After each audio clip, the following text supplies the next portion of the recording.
பாக்கியவா, உம்மையே நம்பியிருப்பே. அன்பை நம்பும் நான் பாக்கியவா, அன்பையே நம்பியிருப்பே. Praise the Lord. கிறிஸ்துவுக்குள் பிரியமானவர்களே, ஆண்டவர் இயேசுவின் நாமத்தில் இந்த புதியதொரு வாரத்தில் உங்கள் ஒவ்வொருவரையும் சந்திப்பதில் மகிழ்ச்சி அடைகின்றேன். இந்த வாரம் நமக்கு இறைவன் கொடுத்த வார்த்தையின் தலைப்பு என்னதென்றால் நிலைத்திருங்கள். எதில் நாம் நிலைத்திருக்க வேண்டும்? நம்முடைய உலக பிரகாரமான காரியத்திலா, அல்லது ஆண்டவருக்குள் செயல்படுகின்ற ஒவ்வொன்றிலும் நாம் நிலைத்திருக்க வேண்டுமா? நிலைத்திருப்பது என்பது உறுதியாக இருப்பது, தயங்காமல் இருப்பது, பின்வராமல் இருப்பது.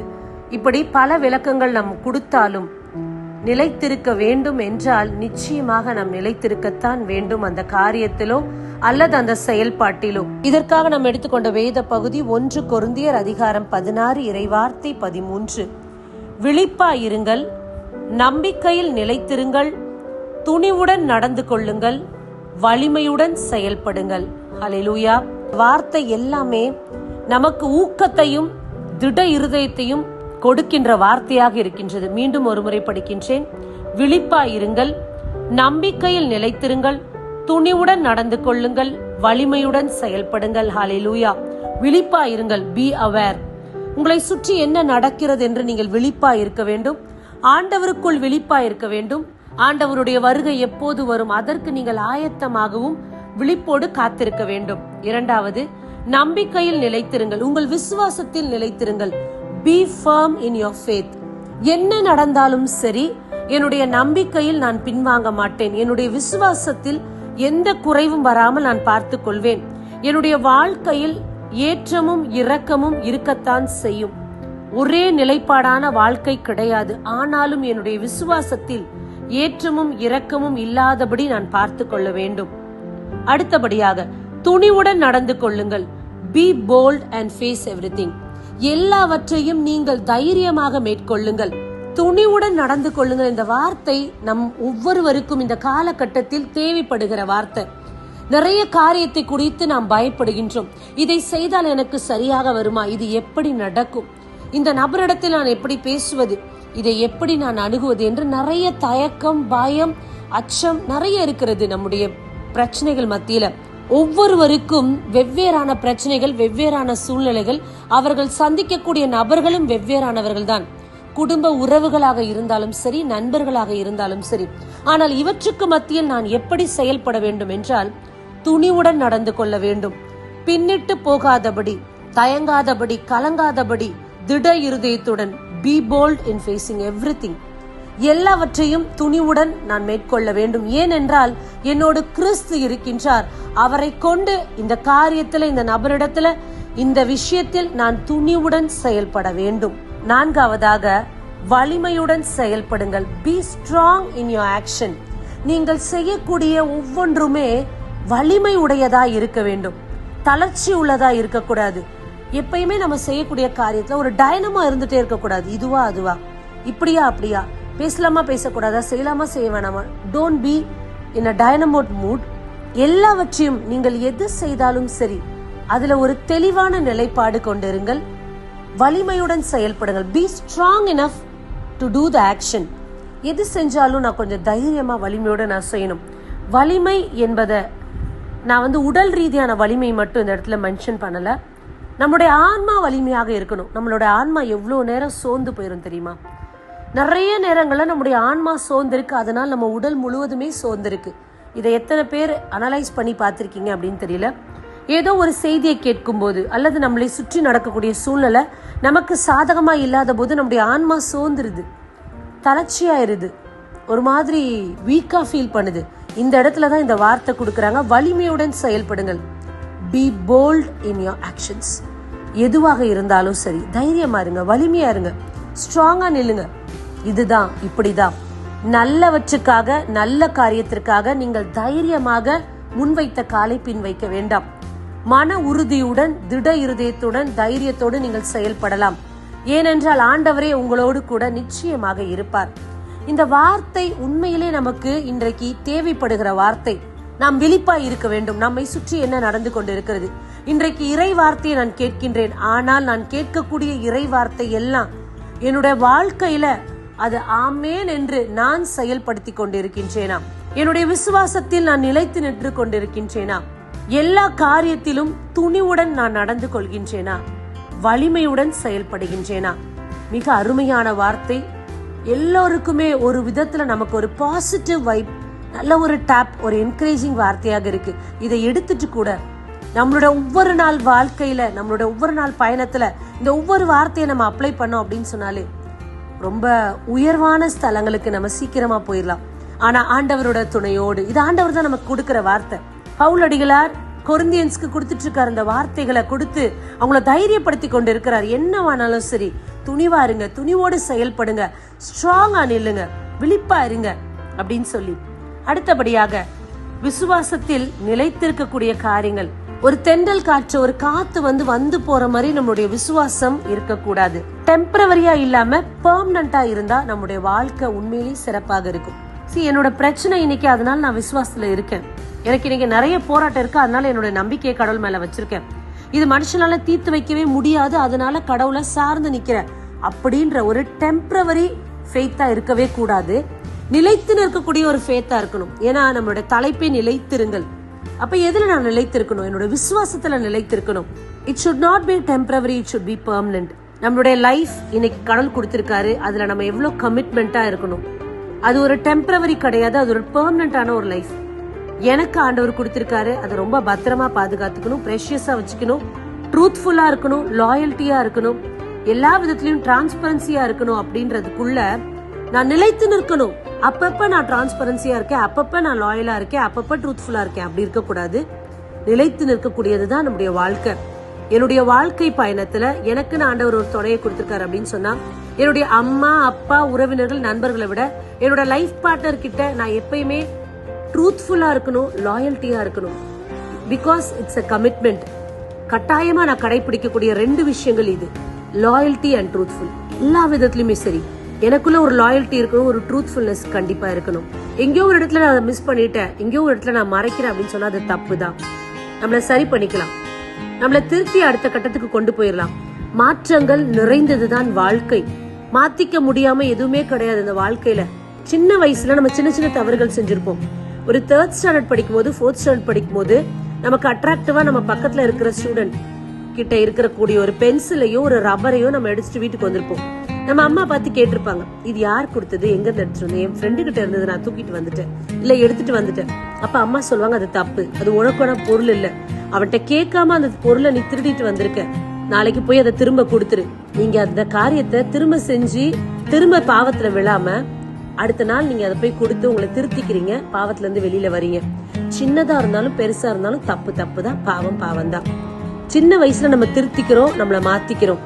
அதே போலதான் இன்னைக்கு யாரோ ஒரு நபர் மூலியமா ஆண்டவர் இன்னைக்கு நம்மள குறிப்பிட்டு சொல்றாரு, நீ செய்யறது தப்பு, நீ செய்யறது பாவம், இத செய்யாத. உன் கணவர் உன்னிடத்துல உண்மையா இருக்காரு, நீ உன் மனைவி கிட்ட உண்மையா இரு. உன்னோட வாழ்க்கையில நீ நிலைத்திருக்கணும் அப்படின்னு சொன்னா ட்ரூத்ஃபுல்னஸ் ரொம்ப முக்கியம், லாயல்ட்டி ரொம்ப முக்கியம். அதுல நீ நிலைத்து நிற்கணும். இந்த லைஃப் பார்ட்னர் கூட என்னோட ஜேர்னி பீஸ்ஃபுல்லா டிராவல் பண்ணணும் அப்படின்னு சொன்னா எனக்கு வேண்டிய 2 முக்கியமான விஷயம், லாயல்ட்டி அண்ட் ட்ரூத்ஃபுல்னஸ். இது இல்லைன்னா அதுல என்னால சரியா பயணம் செய்ய முடியாது. எனக்கு ஒரு பீஸ்ஃபுல்லான லைஃப் கிடைக்காது. நிறைய பிரச்சனைகள் வரும், எல்லாத்தையுமே நான் சந்திச்சுட்டே இருக்கணும். ஏன் அடுத்தடுத்து பிரச்சனை வருது அப்படின்னு கொஞ்சம் அலசி ஆராய்ச்சி பாத்தீங்கன்னா ஏதோ ஒரு விஷயம் மிஸ் ஆயிருக்கும். ஒன்னு ட்ரூத்ஃபுல்னஸ் மிஸ் ஆயிருக்கும், இல்ல லாயல்ட்டி மிஸ் ஆயிருக்கும். 2த்துக்குமே நிறைய கனெக்டிவிட்டி இருக்கு. ஆனா இதுல ஏதாவது ஒண்ணு மிஸ் ஆயிருந்தா தான் அங்க ஒரு பிரச்சனை வந்திருக்கும் அவங்க 2 பேர்கிட்ட. இதேதான் கடவுளும் சொல்றாரு நம்ம கிட்ட, நிலைத்திருங்கள். எதுல நம்ம நிலைத்திருக்கணும்னா ஆண்டவருக்குள்ள இருக்கக்கூடிய விசுவாசத்துல நம்ம நிலைத்திருக்கணும். கடவுளோட கூட இருக்க உடன்படிக்கையில கூட உண்மை இருக்கணும், ட்ரூத்ஃபுல்னஸ் இருக்கணும். ஏன்னா ஆண்டவர் நம்மள உள்ளந்திரிகளை பார்க்கிறார்.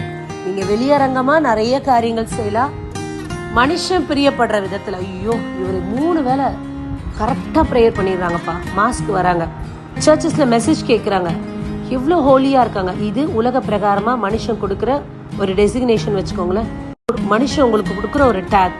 ஆனா இன்னைக்கு கடவுள் உங்க வெளி தோற்றத்தை பார்க்கல. 3 முறை வந்தியா, 5 முறை வந்தியா, 10 முறை வந்தியா? To you apply my words in your life? என்னோட வார்த்தையை உன்னுடைய வாழ்க்கையில நீ அப்ளை பண்ணிட்டு இருக்கியா? இதுதான் கடவுள் பாக்குறாரு. உன் உள்ளந்தெரிகளை காண்கிற தேவன். உன் நடத்தையில, உன் பேச்சுல பிரதிபலிக்குதா அந்த விஷயங்கள்?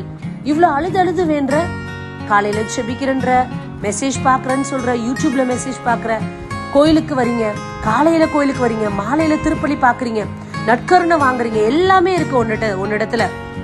நிறைய இறை வார்த்தை உங்களுக்கு தெரிஞ்சிருக்கும். நீங்களே கூட ஒரு நடமாடும் பைபிளா கூட இருக்கலாம். ஏன்னா அவ்வளவு வார்த்தைகள் உங்களுக்கு தெரியும். But do you apply in your life? உங்க வாழ்க்கையில அதை நீங்க அப்ளை பண்ணிருக்கீங்களா? கடவுளை அந்த இடத்துல பிரதிபலிக்கிறீங்களா?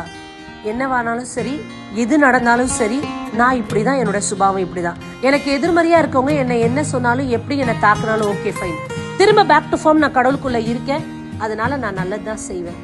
எனக்கு பிடிக்கல, எனக்கு பிடிக்குது அப்படின்றது ஒரு பக்கம் இருந்தாலும், நான் செய்ய வேண்டியதை கடவுளுக்காக நேர்த்தியாய் நான் செய்து கொண்டிருக்கிறேன். அதுல எந்த குறையுமே இல்லை. சில நேரம் எனக்கு ரொம்ப மனக்கசப்பு இருக்கலாம், அப்ப நான் கொஞ்சம் தவிர்க்கலாம் காரியங்களை. ஆனா அவங்கள பகைக்காதபடி நான் தவிர்த்து நின்றால் கொஞ்சம் நலமா இருக்கும். ஆனா மீண்டுமாய் இந்த இடத்துல நம்ம பார்க்கக்கூடிய விஷயம், ஆண்டவருக்குள்ள நம்ம நிலைத்து இருக்கணும். கொலேசியர் அதிகாரம் 1 இறைவார்த்தை 23 பார்க்கின்றோம். நீங்கள் நற்செய்தியை கேட்டு பெற்றுக்கொண்ட எதிர்நோக்கை இழந்து விடாமல் நம்பிக்கையை அடித்தளமாக கொண்ட அதில் உறுதியாக நிலைத்திருங்கள். ஹல்லேலூயா. ரொம்ப அழகான வசனம் இது. நீங்கள் நற்செய்தியை கேட்டு பெற்றுக்கொண்ட நம்பிக்கையை இழந்து விடாமல். எதிர்நோக்கு அப்படின்னா உங்களுடைய நம்பிக்கை, கடவுள் மேல வச்ச நம்பிக்கை. நற்செய்தியை கேட்டு, ஆண்டவருடைய வார்த்தையை கேட்டு அதை பெற்றுக்கொண்டு, அதை நான் சுவாசிச்சு, அதை உட்கொண்டு, அதுல இருந்து நான் பெற்றுக்கொண்ட நம்பிக்கையை ஒரு விசையும் இழந்து விடக்கூடாதான். எப்படிப்பட்ட நம்பிக்கை அது? ஆண்டவர் எனக்காக இந்த உலகத்துல பிறந்தார், என் பாவத்திற்காக அவர் ஜீவனை கொடுத்தாரு, இன்னைக்கு 3ஆம் நாள் உயிர் தெழுந்தாரு, நிச்சயமாக மீண்டும் வருவார். இதுதான் என்னுடைய நம்பிக்கை. இந்த நம்பிக்கையை ஒரு விசையும் நான் இழந்து விடாமல் பாதுகாத்து கொள்ளணுமா? அதே போல என்னுடைய அடித்தளம் எதுவாக இருக்கணும் அப்படின்னு பாத்தீங்கன்னா, நம்பிக்கை தான் என்னுடைய அடித்தளமாக இருக்கணும். அதுல நான் நிலைத்து நிற்கணும். Your basement should be the faith. உங்களுடைய நம்பிக்கையே உங்களுடைய அடித்தளமாக இருக்கணும். என்னோட பேஸ்மெண்ட்டே எது தெரியுமா? நம்பிக்கை தான். அதுலதான் என்னோட வாழ்க்கையே ஓடிக்கொண்டிருக்கு. விசுவாசத்துல தான் நான் ஓடிட்டே இருக்கேன். என் பலத்திலையும் கிடையாது, என் பட்டத்திலையும், என் படிப்புலையும், என்னோட கொஞ்சம் மூளையில கிடையாது. என்னோட ரைட் பிரெயினும் என்னோட லெஃப்ட் பிரெயினும் எவ்வளவுதான் ஒர்க் பண்ணாலும் ஒரு குறிப்பிட்ட எக்ஸ்டென்ட் வரைக்கும் தான் அதால ஒர்க் பண்ண முடியும். நிறைய ஒர்க்கிங் எக்ஸசைஸ் இன்னைக்கு பண்றாங்க, பிரெயின் எக்ஸசைசஸ். லெஃப்ட் பிரெயின் எப்படி ஒர்க் அவுட் பண்ணும்? நார்மலா நம்ம எல்லாருக்குமே ரைட் சைட் பிரெயின் தான் ஒர்க் பண்ணிட்டு இருக்கு. லெஃப்ட் சைட் பிரெயின் ஒர்க் பண்ணாது. ரொம்ப கம்மியான சதவீதம் தான். ஏன்னா நம்ம எல்லாருமே வலது பக்கத்தை தான் அதிகமா யூஸ் பண்றோம். ரைட் ஹேண்ட் குடுக்கறதுக்கு, வாங்குறதுக்கு, சாப்பிடறதுக்கு, மற்ற காரியங்களுக்கு ரொம்ப குறைவாதான் லெஃப்ட் ஹேண்ட பயன்படுத்துறோம். அதனால லெஃப்ட் பிரெயினோட செயல்பாடு ரொம்ப கம்மி தான். ஆனா நிறைய பேர் இன்னைக்கு பிரெயின் எக்ஸசைஸ் கொடுக்கறாங்க, சொல்லி கொடுக்கறாங்க, அதை எப்படி ட்ரெயின் பண்ணணும்.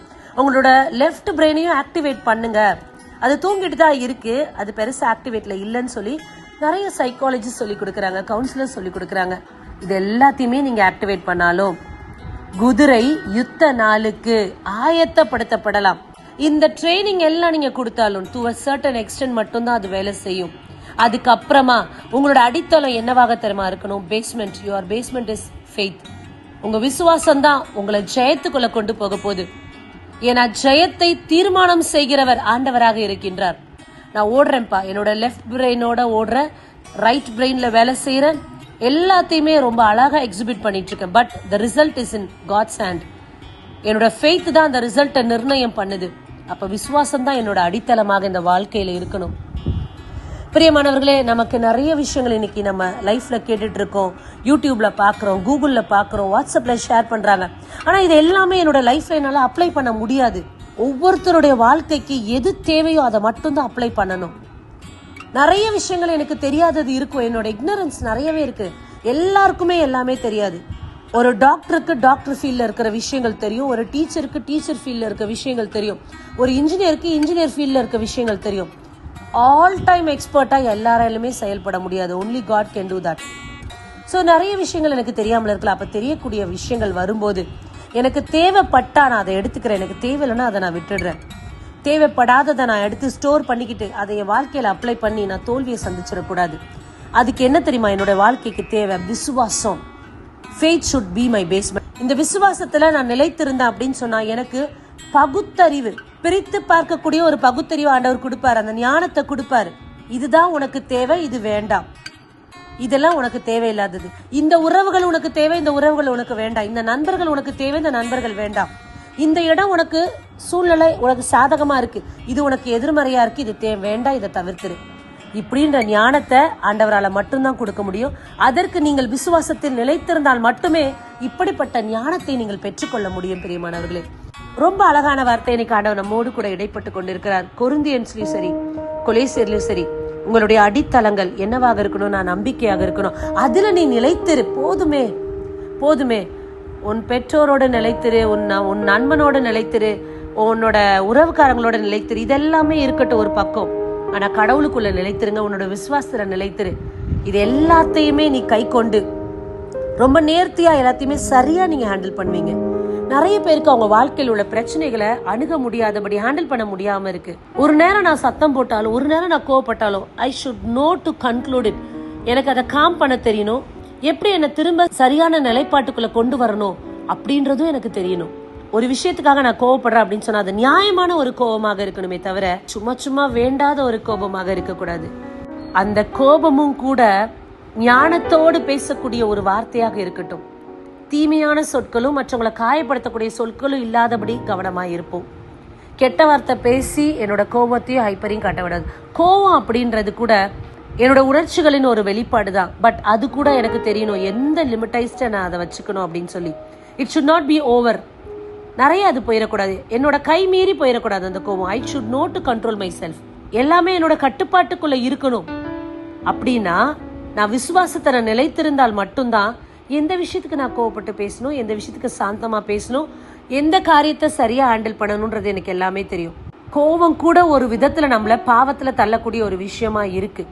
பைபிள்ல போட்டிருக்கு, அதிகப்படியான கோபம் உண்மையிலே பாவத்துக்கு நம்மளை கொண்டு போயிடும். தவறு செஞ்சுட்டு நிறைய பேர் இன்னைக்கு இல்லவே இல்லைன்னு கோவப்படுவாங்க. சில நேரம் தவறே செய்யாம அவங்க மேல அந்த பழி விழும்போது அதுக்கு கோவப்படுவாங்க. எல்லாமே சரி, இட்ஸ் அ சைன். சிரிப்பு, அழுகை, கோபம், இது எல்லாமே ஒரு சைன். இது எல்லாமே என்னோட உணர்ச்சிகளின் வெளிப்பாடு தான். நான் யார் அப்படின்றத என்னோட ஒவ்வொரு உணர்ச்சிகளும் வெளிப்படுத்தி கொண்டிருக்கு. என்னோட பேச்சு சொல்லுது நான் யார் அப்படின்றத, என் நடத்த சொல்லுது நான் யார் அப்படின்றத. ஆகையால் நம்முடைய அடித்தளங்கள் உறுதியாக இருக்கணும், நம்முடைய வாழ்க்கை முறை உறுதியாக இருக்கணும், நம்முடைய வாழ்க்கை ஒழுக்கமாக இருக்கணும், நம்முடைய வாழ்க்கை என்றைக்குமே சீரா போகணும். அப்படின்னு சொன்னா என்னுடைய அடித்தளம் என்னவாக இருக்கணும் தெரியுமா? விசுவாசமாக இருக்கணும். என்னுடைய அடித்தளம் ஆண்டவராக இருக்கணும். அப்ப மட்டும்தான் என்னுடைய வாழ்க்கை சீராக சிறப்பாக போயிட்டு இருக்கும். ஐயோ இப்படிலாம் இல்லையே என்னோட வாழ்க்கை, நான் இப்படிலாம் நடந்துக்கலையே, ஓகே பரவாயில்ல, இப்ப திரும்ப வந்துடலாமே ஆண்டவருக்குள்ள. இந்த வார்த்தை எனக்கு தான் ஆண்டவர் சொல்றாரு. Okay, come back to God. திரும்ப ஆண்டவருக்குள்ள வந்துடலாம். இன்னும் என்னோட வாழ்க்கை பயணம் தொடர்ந்துட்டு தான் இருக்கு. நான் உயிரோட இருக்கணும், இன்னைக்கு என்ன உயிரோட வச்சிருக்காரு அப்படின்னு சொன்னா அவருக்குள்ள நான் நிலைத்திருக்கணும்ன்றது மட்டும்தான் அவருடைய வாஞ்சை. என்னை விட்டு போயிடாத, என் மந்தைக்குள்ள இரு. பிரிந்து போன ஒரே ஒரு ஆடை தேடிதான் ஆண்டவர் ரொம்ப கவலைப்பட்டார். 99 ஆடை விட்டுட்டு அந்த பிரிந்த ஆடு நாம இருந்தால் அவரோட மந்தைக்குள்ள ஓடி போய் சேர்ந்துக்கலாமே. அந்த ஒரு ஆடை ஆண்டவர் மடியில போய் உட்கார்ந்துக்கலாமே. இன்னைக்கு ஆண்டவர் அப்படிதான் நமக்கு அழைப்பு கொடுக்கிறார். எனக்குள்ள நிலைத்திரு, என்னோட விசுவாசத்தை நிலைத்திரு, இறை வார்த்தையில நிலைத்திருங்க.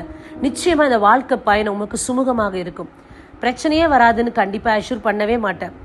இந்த வாழ்க்கையில நிறைய பிரச்சனைகள், போராட்டங்கள் எல்லாத்தையும் பார்த்து நம்ம மற்றவங்களுக்கு ஒரு விட்னஸிங்கா சாட்சியான வாழ்க்கை வாழ்வோம். நிச்சயமாக ஆண்டவருக்குள்ள விசுவாசத்தில் நாம் நிலைத்திருந்தால் கட்டாயமாக இந்த உலக பிரகாரமான வாழ்க்கையை நாம் ஜெயித்து விடலாம். ஆண்டவர் சொன்னார், நான் எப்படி இந்த உலகத்தை ஜெயித்த அதே போல நீங்களும் ஜெயிப்பீங்க. அப்ப நம்மளுடைய அடித்தளம் விசுவாசமாக இருக்க வேண்டும், அவருக்குள் நிலைத்திருக்கக்கூடிய விசுவாசமா இருக்க வேண்டும். நிச்சயமாக இந்த வார்த்தை உங்களை ஒவ்வொருவருக்கும் பிரயோஜனமா இருந்திருக்கும் என்று முழு மனதோடு நம்புகிறேன். ஆண்டவரோடு பயணம் செய்வோம், விசுவாசத்தை நம்முடைய அடித்தளமாக கொண்டிருப்போம். ஆமேன். God bless you. கண்களை மூடி ஜெபிப்போமா? அன்பே உருவான இறைவா, அருமையான வார்த்தை கொடுத்து எங்களோடு கூட நீர் இடைப்பட்டதற்காக நன்றி. உம்முடைய வார்த்தை எங்கள் வாழ்க்கைக்கு அப்பா உறுதுணையாக இருக்கின்றது. இதோ விசுவாசத்தில் நாங்கள் நிலைத்திருக்க, அது எங்கள் வாழ்வின் அடித்தளமாக இருக்க எங்களோடு நீர் இடைப்பட்டீரையா, அதற்காக உமக்கு நன்றி. துணிவுடன் நடந்து கொள்ளுங்கள் என்று வார்த்தை கொடுத்து எங்களை நீர் துணிவாக இருக்க சொல்லியிருக்கின்றீர். எதை பற்றியும் பயப்படாமல் எதையுமே எதிர்நோக்கக்கூடிய வலிமையான இதயத்தை நீர் கொடுத்திருப்பதற்காக உமக்கு நன்றி. இனி வரக்கூடிய நாட்களில் விசுவாசத்தில் நிலைத்திருந்த இந்த வாழ்க்கை பயணத்தை உம்மோடு சேர்ந்து நாங்கள் ஓட போகின்றோம். நிச்சயமாக எல்லாவற்றிலும் ஜெயத்தை நாங்கள் சந்திக்க போகின்றோம். கிறிஸ்து எங்களோடு கூட இருக்க எதை பற்றியும் நாங்கள் கவலைப்பட போவதில்லை. ஒரு வலிமை வாய்ந்த வீரனாக இனி எல்லாவற்றையும் நாங்கள் எதிர்கொள்ள தேவரீர் எங்களோடு கூட இருந்து செயல்பட போவதற்காக உமக்கு கோடான கோடி நன்றி. இந்த ஜெபங்கள் அனைத்தையும் எங்கள் இயேசு கிறிஸ்துவின் வல்லமையுள்ள நாமத்தில் ஏறெடுக்கிறோம் எங்கள் உயிருள்ள தகப்பனே, ஆமென். God bless you. பிரியமானவர்களே, பிரேயர் வாரிஸ் மினிஸ்ட்ரி தினந்தோறும் இன்றைய வாக்கு தத்தத்தை உங்களுக்கு கொடுத்து கொண்டிருக்கின்றது. Weekly messages, monthly messages, special messages. இந்த மெசேஜை நீங்கள் தயவு செய்து உங்கள் தெரிந்த நண்பர்கள், உறவினர்கள் இவர்களுக்கு பகிர்ந்து கொடுங்கள். கிறிஸ்துவுக்குள் அவர்களும் நிலைத்திருக்க நீங்களும் செய்யக்கூடிய ஒரு சின்ன ஊழியமாக இது இருக்கட்டும். ஆமென். God bless you. Praise the Lord. உம்மை நம்புவேன், நான் உம்மை நம்புவேன், அன்பையே நம்பியிருப்பேன்.